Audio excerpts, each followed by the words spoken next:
เอาสบายดีนักศึกษาทุกคนนะมื้อนี้ก็สิมาเจอกันใหม่นะก็สิมาสอนกันยังมื้อนี้ก็สิเอา12เทศมาฝากคือเก่านะนั่นก็คือสิมาสอนกะละอดีตธรรมดานะนี่คือ past simple tense กะละอดีตธรรมดาแล้วอยู่ในกะละนี้เราจะใช้อะไรแม้นพวกเราจะใช้เหตุการณ์นี้ที่เกิดขึ้นอยู่ในอดีตและสิ้นสุดอดีตนะและบริดำเนินมาถึงปัจจุบันจังน้อยเลยนะต้องจื้อมันสิ้นสุดแล้วนะสิมาแต่งในกะลาข้อนี้นั่นก็คือก่อนเราจะมาแต่งใดนะต้องอิงสูตรนะต้องจื้อสูตรนะโมเมนต์ทุกๆเทื่อก็อยากแต่งอะไรก็แต่งถ้าเราจื้อสูตรแล้วก็แต่งก็บ่มีผิดนะสูตรก็คือมี subject มาบวกใส่ verb สอง verb สองภาษาอังกฤษว่าอะไรภาษาอังกฤษว่า past verb แล้วต่อมาก็คือ object complement คือเก่านะจะพวกนี้ก็สิเห็นมาแล้วนะถ้าเพิ่งเบิ่งอยู่ในข้อ present simple tense นะถ้าเพิ่งเบิ่งอยู่หันก็สิฮู้ว่าแม่นตัวใดกับตัวใดฉะนั้นมื้อนี้ก็สิมาอธิบายเกี่ยวกับพวกนี้นะเอายกตัวอย่างนะในตัวอย่างอยู่ใน3ข้ออยู่ในข้อนี้นะสิ่งสำคัญต้องจือว่า verb สองนะ verb สองสำคัญนะอันนี้ตัวอย่างว่า they came to Laos last year นะนี่คือ verb สองอันต่อมา her mom died when she was 5 years old ข้อที่3 he didn't play football with us yesterday อยู่ในนี้แต่ละคนอาจจะเรียกว่าบางคนนะก็สิเปได้แล้วภาษาลาวนะแต่บางคนก็สิบ่ฮู้สิเปนะ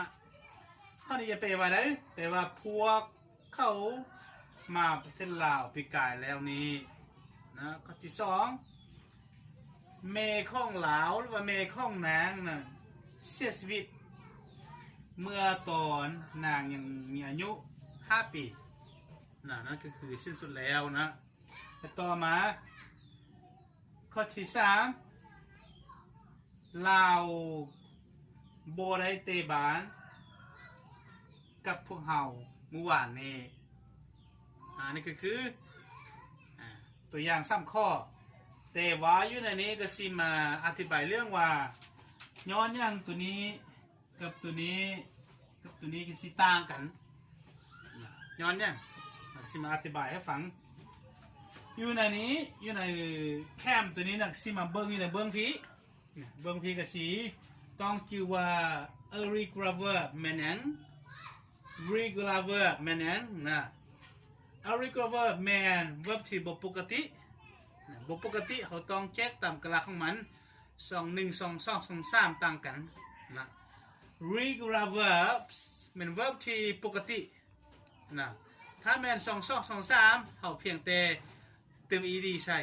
ก็ถึกแล้วนะแต่ว่าอยู่ในข้อที่1บ่แม่นอันนั้นเขาต้องจื้อนะต้องแจ็คตามกะลาของมันสิยกตัวอย่าง3คำศัพท์นี่ที่ตัวอย่างอยู่ที่นะเช่นว่า verb 1ก็สิ come 2 came 3เป็น come คือเก่าต่อมาข้อ2 died จะเห็นมี e แล้วเขาก็เอา d ใส่เท่านั้นนะต่อมาข้อที่3 played เขาจะเห็น ed นะถ้าว่า verb ปกติเขาก็เติม ed มันก็เป็น2 3แล้วอันนั้นคือต้องได้จื่อนะไม่เป็นถ้าบ่จื่อหลักการตัวนี้เราก็สิแต่งบ่ได้และบ่ถูกนะอยู่ในข้อนี้เด้เฮ็ดได้เขาอยากเอาจำพวกนี้เป็นประโยคคำท่าเอาหยังมาช่วยนะก็สิเอา did นะเอา did มาช่วย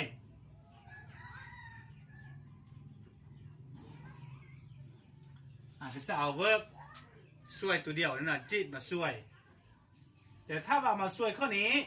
นะต้องจื้อถ้ามาช่วยอยู่ในข้อนี้ถ้าเอา did วางไว้ทางหน้านี้นะแต่ verb ตัวนี้ต้องเปลี่ยน เป็นเวิร์บทรงหนึ่งเป็นข้ามคือเก่าและอย่าลืมไม่ท่ามนะอันนั้นคือหลักการวันนี้ข้อนี้เด้อยากเป็นประโยคคำถาม